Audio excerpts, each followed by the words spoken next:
இன்னைக்கு நம்ம கார்த்திகை தீபத்துக்கு அகல் விளக்கு எப்படி ஏத்துறதுன்னு பார்க்க போறோம். இந்த அகல் விளக்கு ஏத்தும் போது காத்தடிச்சு சில நேரம் விளக்கெல்லாம் அணைஞ்சு போயிடும்.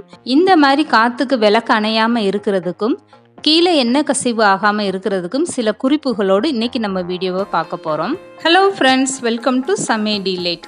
வீடியோக்குள்ள போறதுக்கு முன்னால நீங்க இன்னும் சமையல் டிலைட் சேனலை சப்ஸ்கிரைப் பண்ணலைன்னா மறக்காம சப்ஸ்கிரைப் பண்ணுங்க.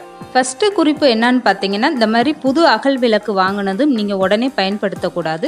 இந்த மாதிரி ஒரு பாத்திரத்தில் அரை கிண்ணம் அளவுக்கு நீங்கள் தண்ணி வச்சுட்டு இந்த புது அகல் விளக்கை நல்லா ஊற வச்சுருங்க. 1 மணி நேரம்னாலும் நல்லா ஊறட்டும். அப்படி ஊறும்போது தான் உங்களுக்கு அகல் விளக்கில் எண்ணெய் குடிக்காமல் இருக்கும்.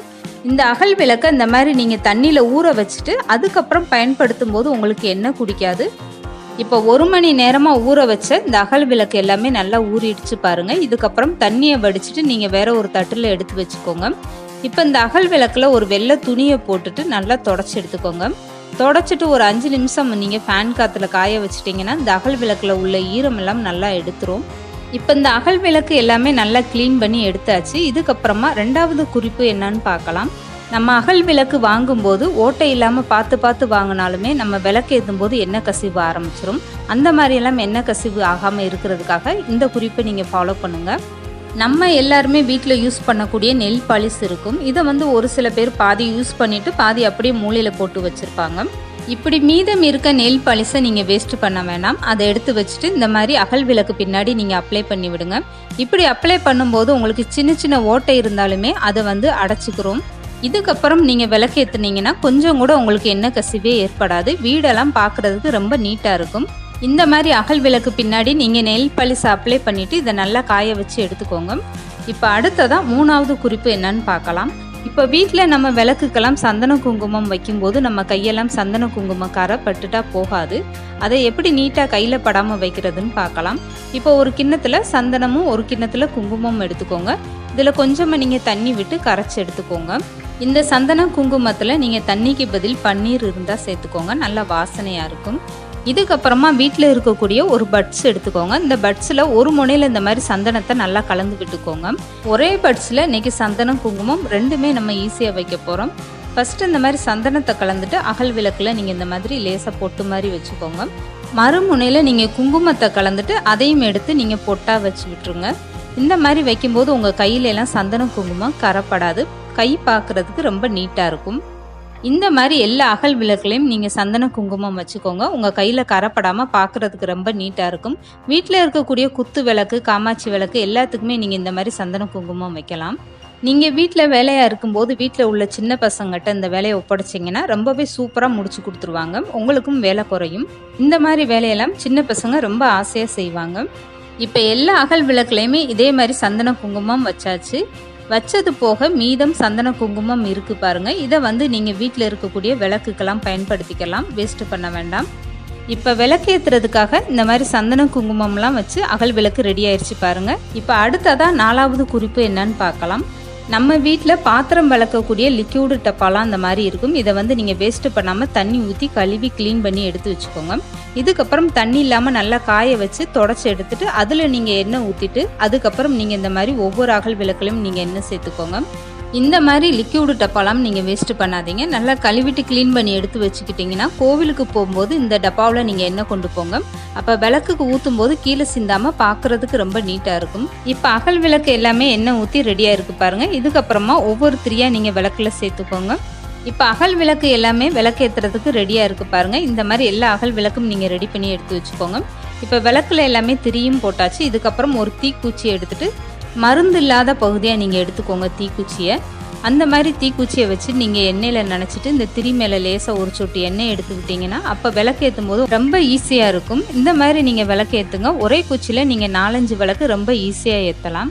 இந்த மாதிரி ஒரு சில குறிப்புகளை நீங்கள் ஃபாலோ பண்ணாலே போதுங்க. கொஞ்சம் கூட டென்ஷன் இல்லாமல் வீடு முழுக்க இந்த மாதிரி அகல் விளக்கு ஏற்றி அலங்காரம் பண்ணி பார்க்கலாம். பார்க்குறதுக்கே ரொம்ப சூப்பராக இருக்கும். இப்போ ஏற்றின அகல் விளக்கு எல்லாமே நீங்கள் அப்படியே விட்டுறாமல் ஒரு தீக்குச்சியை எடுத்துட்டு இந்த திரியெல்லாம் லேசாக உள்ளே இழுத்து விடுங்க. இந்த மாதிரி நீங்கள் இழுத்து விடும்போது உங்களுக்கு அகல் விளக்கு ரொம்ப கொழுந்து விட்டு எரியாது. எண்ணெயுமே சீக்கிரம் காலியாகாமல் இருக்கும். அதனால இந்த மாதிரி திரியை லேசாக உள்ளே இழுத்து விடுங்க. அப்போ அகல் விளக்கு ரொம்ப நேரம் உங்களுக்கு நின்று எரியும்.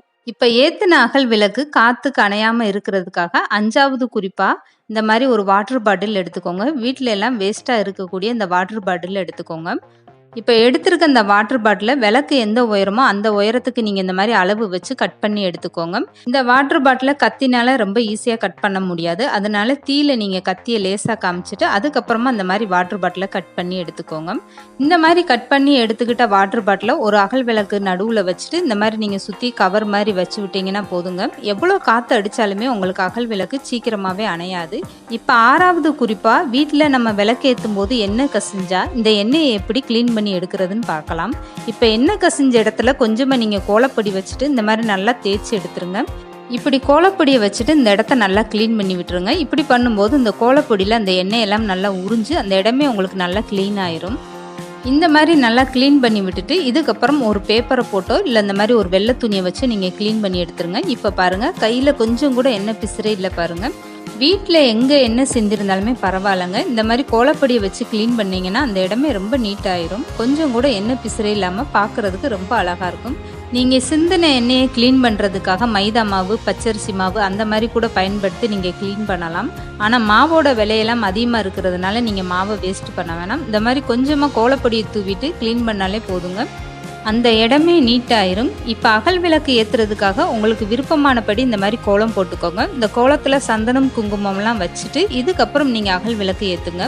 பார்க்குறதுக்கே அவ்வளோ ஒரு அழகாக இருக்கும். நம்ம வீட்டில் கார்த்திகை தீபம் விளக்கு ஏற்றும் போது இந்த மாதிரி சின்ன சின்ன குறிப்புகள்லாம் ஃபாலோ பண்ணாலே போதுங்க. வீடே ரொம்ப அழகாக நீட்டாக வச்சுக்கலாம். கார்த்திகை தீபம் முடிஞ்சதுமே நம்ம அகல் விளக்கெல்லாம் நீட்டாக க்ளீன் பண்ணி எடுத்து வச்சிடலாம். இந்த இடத்துல எல்லாம் என்ன கசிவாயிருச்சுன்னு நம்ம போட்டு க்ளீன் பண்ணிட்டு இருக்க வேண்டாம். இந்த மாதிரி சின்ன சின்ன குறிப்புகளை நீங்கள் ஃபாலோ பண்ணுங்கள். ரொம்பவே அழகாக விளக்கு ஏற்றலாம் கார்த்திகை தீபத்துக்கு. இப்போ வாசலில் இந்த மாதிரி ஒரு கோலம் போட்டுட்டு இந்த கோலத்தில் சந்தனம் குங்குமம்லாம் வச்சுட்டு இதுக்கப்புறம் ஏற்றி வச்சிருக்க அகல் விளக்கை ஒவ்வொன்றா நீட்டாக இந்த மாதிரி அழகுபடுத்தி வச்சுருங்க. இதுக்கப்புறம் ஒவ்வொரு அகல் விளக்கும் பின்னாடி இந்த மாதிரி பூ வச்சுட்டிங்கன்னா போதுங்க. பார்க்குறதுக்கே கண்ணுக்கு குளிர்ச்சி அவ்வளோ ஒரு அருமையாக இருக்கும்.